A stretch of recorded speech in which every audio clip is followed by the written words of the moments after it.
இங்க ஒரு ஜெயில்ல விசித்திரமான ஒரு ரூல் இருக்குது. கைதிகள் யாரும் ஷூ போடக்கூடாது. ஆனா கார்ட்ஸ் மட்டும் திக்கான இன்சுலேஷன் ஷூஸ் போட்டிருப்பாங்க.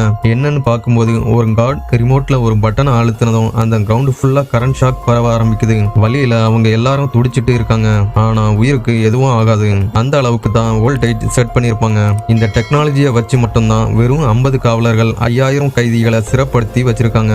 இது பார்க்கிறதுக்கு ஜெயில் மாதிரி இருந்தாலும் உண்மையிலேயே உள்ளுக்குள்ள ஒரு பெரிய ஃபேக்டரி மாதிரி தான் இருக்கும். செய்யாத குற்றத்துக்காக கூட நிறைய பேரை உள்ள கொண்டு வந்து 10 ஹவர்ஸ் ஒர்க் பண்ண சொல்லி கொடுமைப்படுத்துவாங்க. ஹீரோ மட்டும் அங்க இருந்து எப்படியாவது தப்பிச்சிடணும்னு ஐடியா பண்றான். ஒரு நாள் கார்ட்ஸ் யாரும் அங்க இல்லாத டைம்ல சடனா ரெஸ்ட் ரூம் போயிட்டு அங்க இருந்த ஒரு பேனலை ஓபன் பண்ணி அவன் மறைச்சு கொண்டு போயிருந்த ஒரு ஸ்டீல் மெட்டலை வச்சு உள்ள இருந்த பைப்பை கட் பண்ண ஆரம்பிக்கிறான். கொஞ்ச நேரத்துல அங்க கார்ட்ஸ் சத்தம் கேட்டதும் வேகமா எல்லாத்தையும் பழைய மாதிரி செட் பண்ணிட்டு வெளியே ஓடி வந்து நார்மலா நின்னுடுறான். அப்போ அவன் ஒரு விஷயத்தை கவனிக்கிறான். என்னன்னா புதுசா கைதியை கூட்டிட்டு வந்த கார்டு இன்சுலேஷன் ஷூ போட்டிருக்க மாட்டாரு.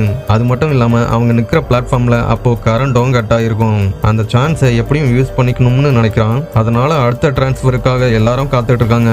அந்த கார்டு மேல போனதும் இவன் மறுபடியும் ஓடி போயிட்டு ரெஸ்ட் ரூம்ல கட் பண்ணி வச்சிருந்த பைப்பை ஃபுல்லா கட் பண்ணிடுறான். இப்போ தண்ணி எல்லாம் உடஞ்சி வெளியே வர ஆரம்பிக்குது.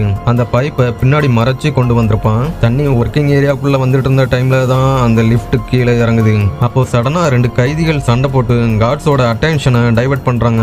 ஹீரோ உடனே அந்த ஸ்டீல் பைப்பை இடையில கொடுத்து அந்த லிப்ட பாதியில ஏனுக்க வச்சிருப்பான். இப்போ கார்ட்ஸ் எல்லாரும் மாட்டிக்கிறாங்க.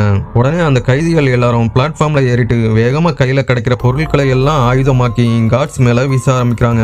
ஆனா வெறும் 2 துப்பாக்கியை வச்சு எல்லா கைதிகளையும் கார்ட்ஸால கண்ட்ரோல் பண்ண முடியல.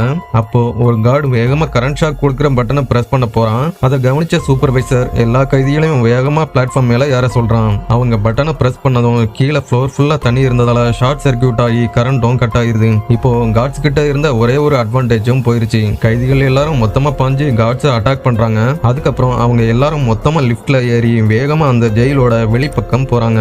வெளியே வந்து பார்த்தா சுத்தி கடல் தான் இருக்கும். உடனே அவங்க எல்லாரும் அதுல குதிச்சு அந்த பக்கம் கரைக்கு நீந்தி போய் தப்பிச்சிடுறாங்க.